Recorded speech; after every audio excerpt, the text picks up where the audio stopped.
Cobb TV. Watch your life make sense.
Hello again, and welcome to Kabbalah Revealed. I'm Tony Kosinec. Last time, we spoke about the force of development, the progression of desires, the way in which reality moves us along a path of development. We spoke about the quality that is the definition of the upper worlds, the spiritual worlds, the quality that is the definition of the physical world, and what it is about the way that we perceive that makes the spiritual worlds the greater reality hidden from us. We looked at the progression of desires. We saw that there were 4 categories of desires that are considered physical, and that because of the thought of creation, which is to create a creature and to bring that creature to unbounded delight, it must progress by means of what the creature finds delightful. And so all expression of development from the thought of creation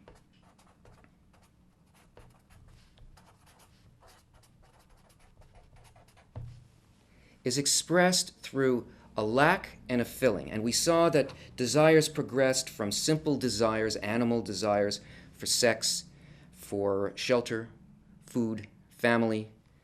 And when that was filled, we moved on to a greater desire, which is a desire for wealth, which is an accumulation of the first one. And when that feels empty to us because we are still feeling something driving us, something that's pushing us ahead, something that's pulling us forward, we feel that thing as a kind of a taste, as something that we must have, and we move towards it. And once we have it, we can't taste it anymore. But this is the force of development moving us on. And from wealth, we move on to fame, power. Once we fill that, we're moved on by our emptiness into knowledge. And then once we find knowledge empty, we find ourselves in a confusing situation in which nothing from this world can satisfy us. And if you recall, it's at that point at which a completely new level of development becomes accessible to us. So, when that special desire enters the heart from the spiritual, which is qualities of the will to bestow, it changes everything within the human heart. And the human heart, when you hear the term heart in Kabbalah, it means the sum total of all desires that a person has. This heart is still filled with desires that come from the physical world. These are still the things from categories 1, 2, 3, and 4. This desire which is a desire to reach the spiritual, is called Israel, from two Hebrew words, yashar, meaning straight, and el, meaning God, a desire for a direct connection with God. These corporal desires are called nations, the nations of the world. In other words, the desires of the physical world. Up until this point, the force of development, the way in which desire moved us until we came to a point where we actually needed to feel what was above the physical world, happened in an unconscious way. But from now on, it has to happen in a conscious way, because this point in the heart is a spiritual gene. It's like the embryo of the soul, and the soul is a kind of a desire. And it must be filled, the heart must be filled with this desire. It must fill everything despite these other corporal desires. In other words, all of the desires that we have to undergo a transformation, a correction. And it's by correcting these desires that the desire to go directly to God can be fulfilled. Now, why is that?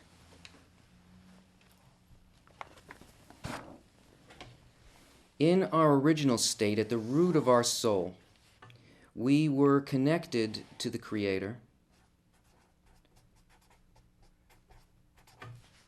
as the Creator and the creature. In fact, these are the only two things that exist in creation, the Creator and the creature. And here we were adhered to the Creator as one being, as one unified creature. But because of the thought of creation, which is to create a creature and fill it with delight, that was only the starting point. It was the beginning of a system. And this quality of the creature, which is the will to receive, started to expand purposely. And as a result of the expansion of this quality, of this desire to receive for myself alone, a greater diversity in quality started to grow between the quality of the Creator, which is bestowal, and the quality of the creature, which is reception. And as this egoistic intention expanded, the first creature, the whole creature, the collective soul called Adam Harishon,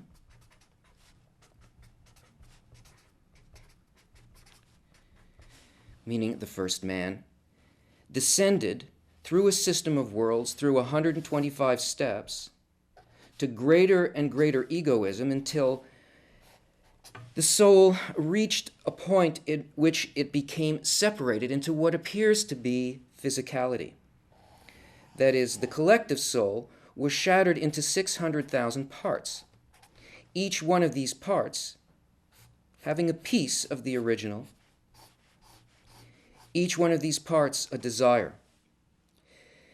Now, because this is a process, and this is only the halfway point, this broken, shattered aspect of the collective soul in which we experience isolation, separation from each other, a kind of antagonism towards each other, a desire to exploit each other, and an experience of the physical world, this is the halfway point, and it is going to be corrected. It's going to rise back up through this system of worlds, back into this state of adhesion with the Creator, but it can't do it all at once. So purposely, it was broken into 600,000 parts. Each one of these parts was likewise broken down into 613 desires.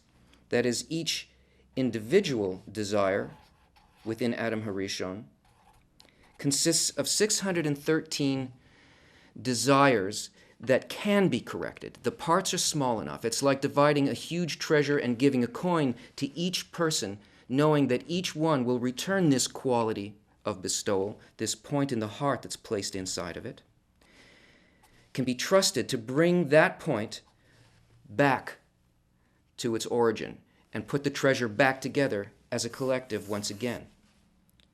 So in the point in the heart of the individual who begins to feel this desire for spirituality, this coin from the treasury of the king, plus the 612 other desires that exist in the heart must be transformed bit by bit to resemble to a greater degree the quality of the Creator, to reverse this process.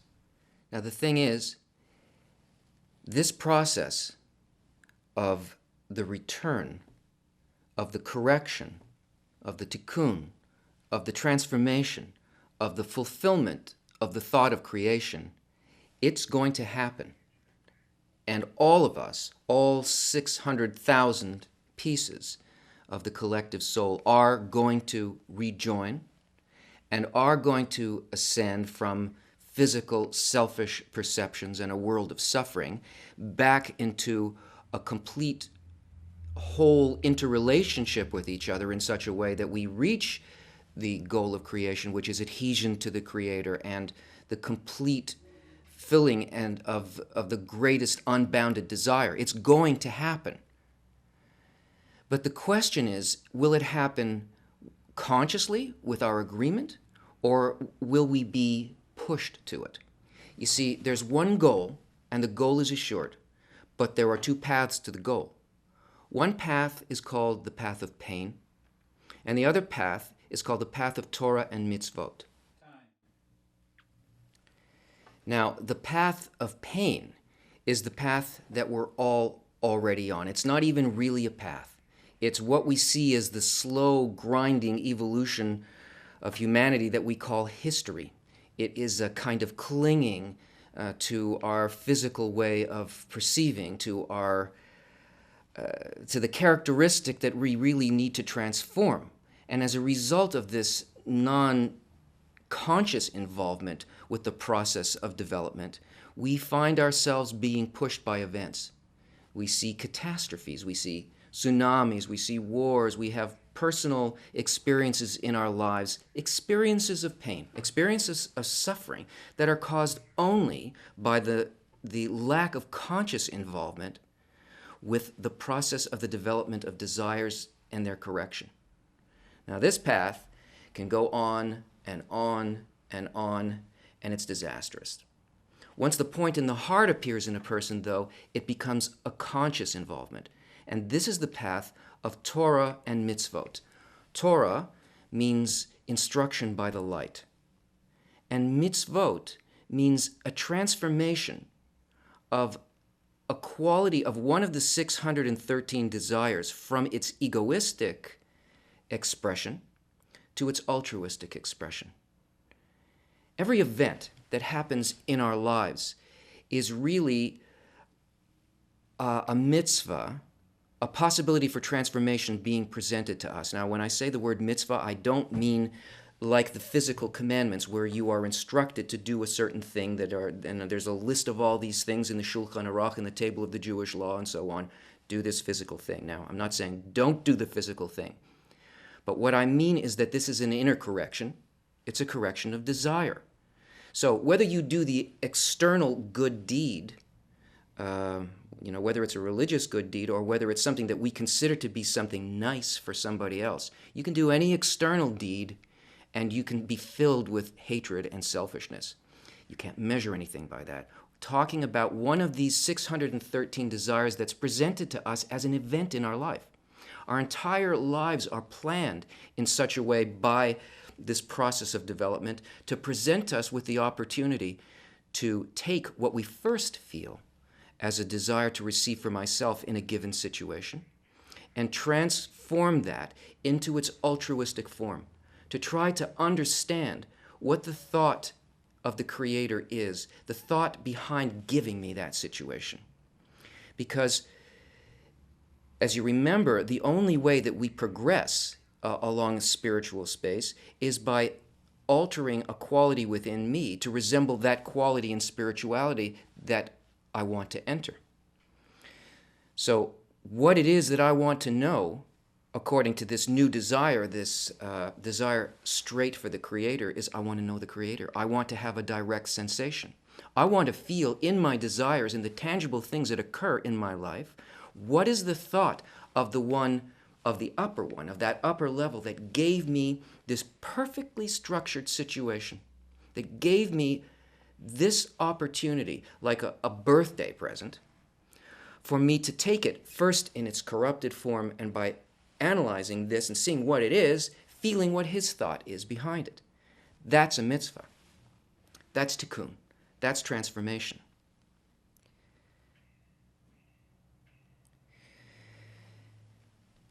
These 125 states by which we descended from our connection to the complete reality down into our separated status as individual people and desires, these 125 steps are also completely encompassed by these 613 mitzvot. So that the correction of these transformations will bring the individual all the way back up the ladder. Another feature of this is that each and every level of descent is imprinted in us as a gene. Every point by which a greater and greater degree of the will to receive was added is remembered by us like breadcrumbs on a path.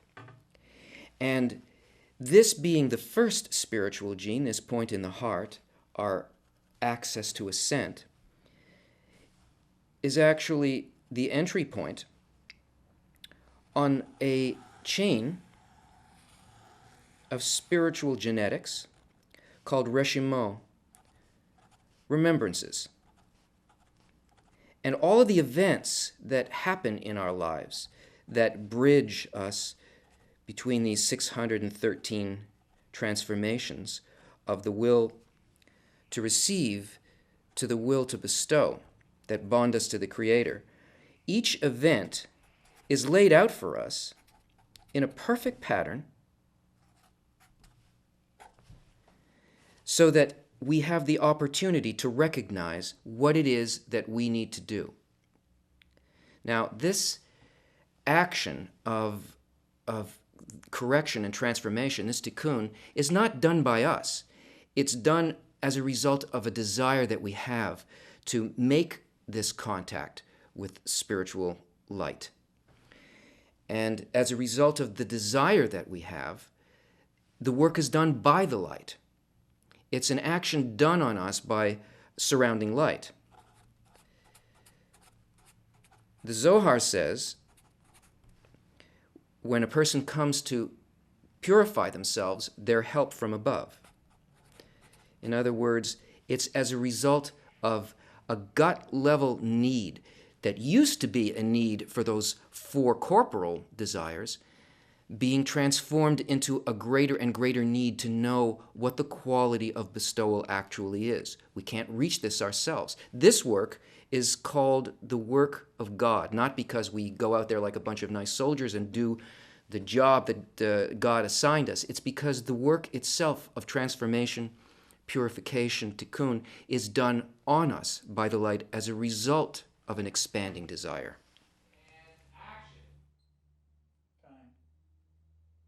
But don't be confused by the word light. Don't think of it as a physical thing. Remember that the quality of the spiritual world is a quality of attributes. It's a quality of intention, feeling states. And if you want to feel the contrast between your intention and the intention of the light, then you can't simply have a desire and have it filled directly by some kind of pleasure, the way that we do that in the physical world. In order to feel the difference between our state and the state of the light, my intention and the intention of the light, it's necessary to have a sensor, something that can feel the light. And this sensor must be an intention. It's called a screen. This is what we referred to in our last show as the additional sense, the sixth sense. Now, this screen acts as a resonator, a contrast point between the desire that sends this which is given by the light. And rather than having it just go directly in, it hits this screen and it causes a sensation of difference between the intention here and the intention here. And this screen, or mesach,